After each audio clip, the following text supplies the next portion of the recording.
PCG ni sebenarnya as a whole idea kan, dia detail tau, dalam dia punya syllabus, dalam dia punya modul sangat detail.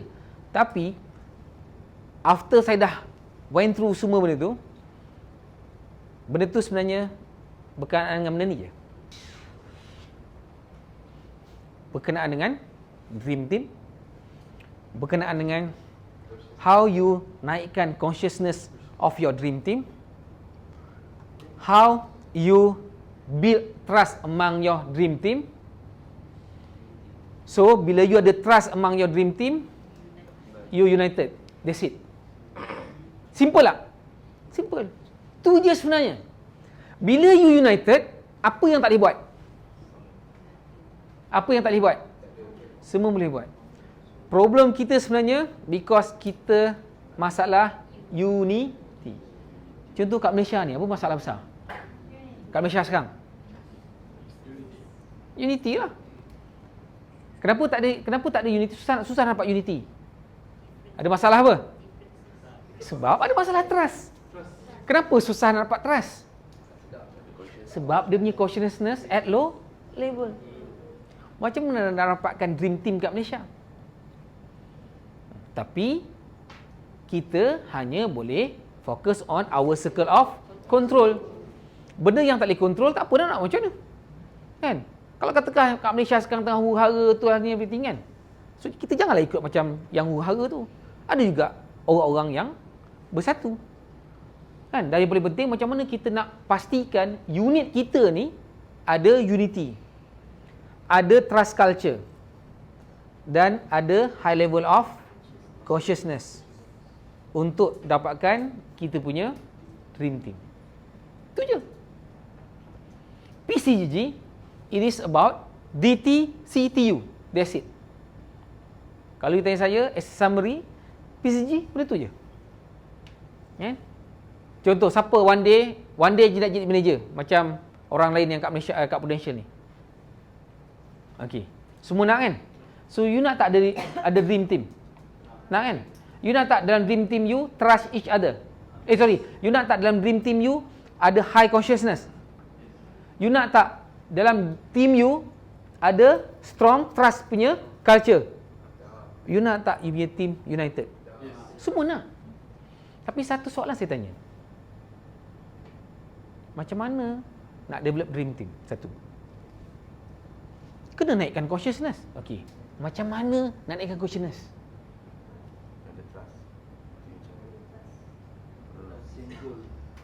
Trust datang daripada consciousness dulu.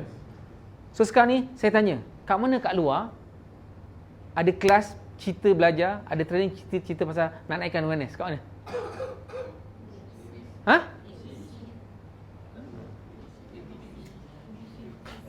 Dua tahun.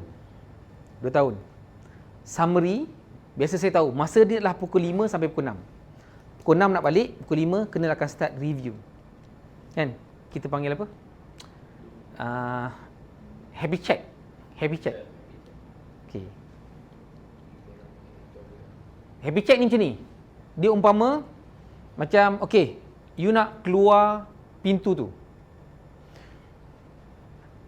Tapi you kena lalu dulu lah. Masalah ni. Last kali jumpa pintu. Nak keluar. Satu masalah, settle. Bukan satu masalah settle, kita jumpa satu solution. Okay. Masalah yang pula, cerita. Okey. Kita ada challenges yang ni. So macam nak buat? Buat ni. Jumpa pintu yang sama.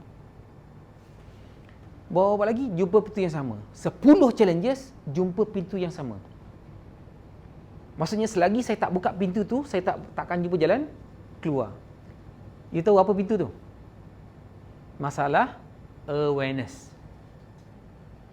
So kena tanya satu soalan dia. So, apa program yang boleh bantu naikkan awareness? Dia tak suruh saya bagi ABC. Dia suruh saya tulis je. Okey, tulis ABC. So, next, kelas. Kenal ada challenges yang ni. Sebab kan saya cakap saya akan ready macam-macam soalan dengan kena. Okey, tak apa. Kita go through dengan kita punya happy check. Check. Masalah apa? Awareness. So, So, apa program yang boleh bantu awareness? ABC. Tulis ABC. Tulis. Yes. Sampailah satu masa, saya balik, saya tenung kat rumah kan. Cakap, wish, kalau lah ini dia punya satu solution untuk ni, saya cakap kena, tak boleh. Kena start buat ni. Sebab selagi saya tak buat benda ni, selagi itulah yang lain semua sangkut. Tu yang saya start dengan kena, cakap kena, okey, why do kita buat? Tu saya start buat. Tahun 2000 berapa lah sekarang, 2018, saya rasa 2018, bulan 10 kot. Kan? Bulan 10 saya start, kan? Saya start balik. Sebelum tu ada tapi yang semua-semua skill. Tapi yang ni memang saya cakap dengan Chai, saya cakap Mr. Chai, saya cakap dengan Wan, saya nak buat benda ni, tolong arrange untuk installment semua everything. Sebab kalau tidak, kita akan lagi lost. Saya cakap terang, kita ada masalah satu benda je. Kita ada produk yang bagus, brand yang bagus, sistem yang bagus, training yang bagus, satu benda kita tak ada. Bukan kita tak ada, kita lack off. Sebab dah lama tak buat. So kita ada generation gap. Ada generasi-generasi yang memang graduate daripada ABC. Waktu ABC stop selama 7 tahun. So yang ni tak ada ABC punya foundation. So lepas tu sekarang ni baru nak start balik. So tengah-tengah ni kita panggil ada lompong. So kat situlah saya nampak sebenarnya. Sebab saya dulu generasi ABC. Bila saya nampak sekarang apa susah sangat dia orang nak fahamkan pasal awareness ni. Tu saya cakap, tak ada background langsung, tak ada bina langsung. Tu saya cakap kena, okey taklah kita buat. So alhamdulillah lepas tu dah ada beberapa batch. Kan? Dan dia macam, siapa follow saya di Facebook? Follow kan? Okey. Saya cerita pasal 2 posting pasal seeding. Seeding. Saya tanam benih durian. Kan? Saya nak fahamkan, bukan saya nak faham, saya faham benda tu, tapi saya nak pakai feel. Supaya saya cerita dengan penuh kefahaman dan feeling. Proses durian tu tumbuh benih, kena siram, kena build up. So now, dia dah tercabut daripada yang hari ni punya posting, dia dah tercabut daripada dia punya buah biji tu. Semalam dia masih tunduk, pagi ni dah ternaik. Kan? So that's how macam mana saya nak share dengan orang, kan? Proses ambil masa. Dan you tak boleh nak tanam, you nak makan buah durian Musang King, tak kisahlah Musang King ke apa ke, you tanam hari ni, besok terus boleh gugur, tak boleh. So proses tanam tu sebenarnya nak bagi faham macam mana you kena sabar dengan proses. Macam mana mak ayah kita atau nenek kita dulu sanggup tanam durian untuk dia pun, dia dah tak ada mungkin, tapi buah dia sampai sekarang. Dan buah itulah sebenarnya BTLO. Kan? Saya cakap terang, saya tak sure sama ada saya sempat tak sempat untuk reap saya punya hasil daripada apa yang saya buat sekarang ni untuk agensi saya. Kalau dapat, alhamdulillah. Tak dapat pun, I'm okay. Because I enjoy the process, I love the process.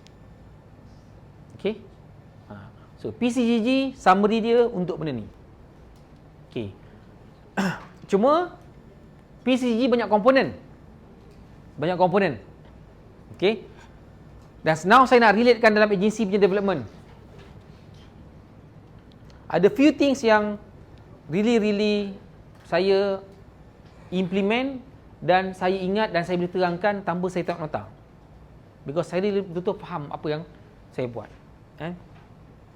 Pertama adalah bila jadi leader, saya kena expertkan 8 effective practices of leadership. Nombor 1, to serve, to lead by example, with love, gratefulness and abundance. Okay, nombor 2, to communicate with clarity, listen with compassion. Nombor 2, 3, to connect heart to heart, to nurture relationship.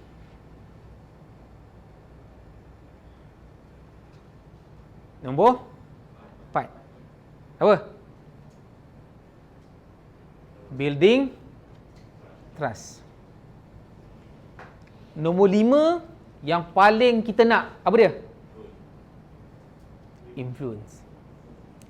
So, you sebagai leader ataupun you sebagai agent, tugas you bukan you nak convincekan orang. Leader bukan you nak convincekan agent you. Kan? Tugas agent bukan nak convincekan prospek. Tapi the ability to influence. Kalau influence, dia yang ikut kita. Kita tak paksa dia. You faham tak maksud saya? Sebab tu Colonel pernah sebut satu benda sampai sekarang saya ingat.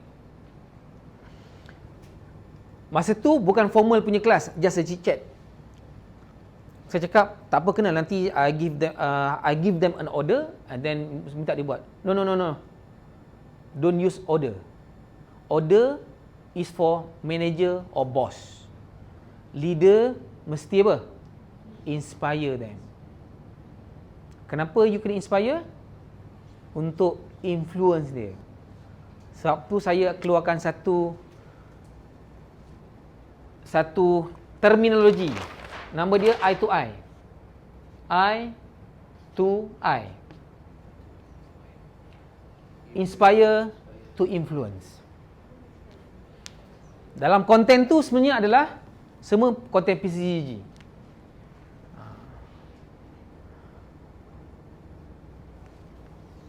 Kalau rezeki nanti bolehlah keluar buku satu. Macam mana kita nak inspire to influence? Dan saya share dengan beberapa orang leaders. Sekarang ni kadang-kadang orang nak rekrut. Oh, saya kena rekrut, saya kena tukar kereta dulu. Tak payah, tu zaman-zaman tu dah berlalu. Zaman-zaman kita rekrut bawa kereta BMW lah, nak tunjuk kat ejen semua, zaman tu dah berlalu dah. Zaman sekarang cara rekrutmen adalah from recruitment by inspire to influence. Faham tak? You recruit tu because you inspire dia, dan inspiration tak perlu material. Inspiration ni lebih kepada apa?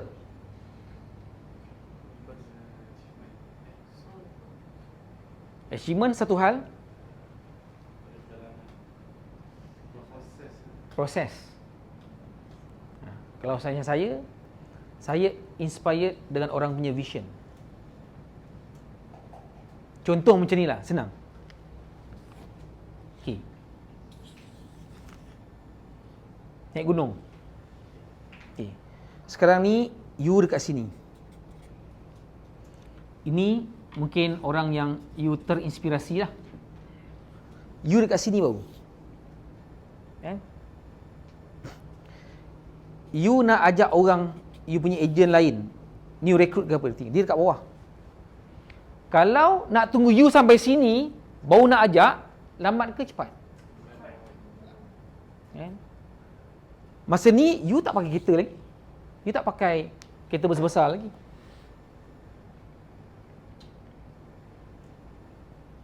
Inilah yang saya buat dulu. Saya punya early recruitment process, saya masih lagi naik motor.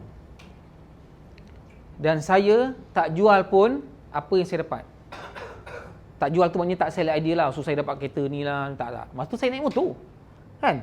Takkanlah ibu naik motor nak rekrut. Join Prudential tu aku boleh jadi naik motor. Sedangkan yang datang rekrut ni naik kereta. Kan? Tapi apa saya buat? Because saya nampak bisnes ni boleh bawa saya ke sini. Kalau you nak follow, come join me. Kau mungkin nampak aku sekarang tengah macam ni, tapi aku punya mind dah dekat sini. Yes.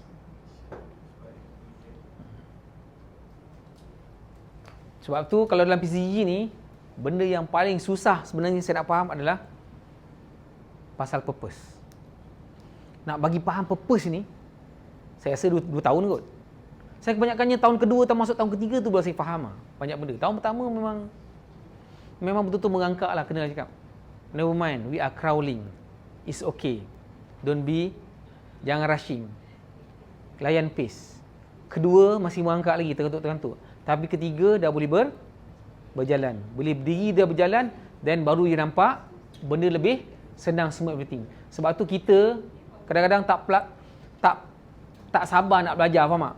Kalau boleh hari ni masuk jadi ejen, besok terus jadi MDRT. Tak boleh. Kan? Kalau dia nak macam tu, okey. Bagi dia sebiji benih durian, okey. Kau tanam ni, besok aku nak buah. Boleh tak? Kalau tak ada dapat, maksudnya MDRT pun kena ambil proses. Simple. Kan? Allah jadikan kita pun 9 bulan. Apa jadi kalau lahir 4 bulan? Sebab tu kena faham. Clear?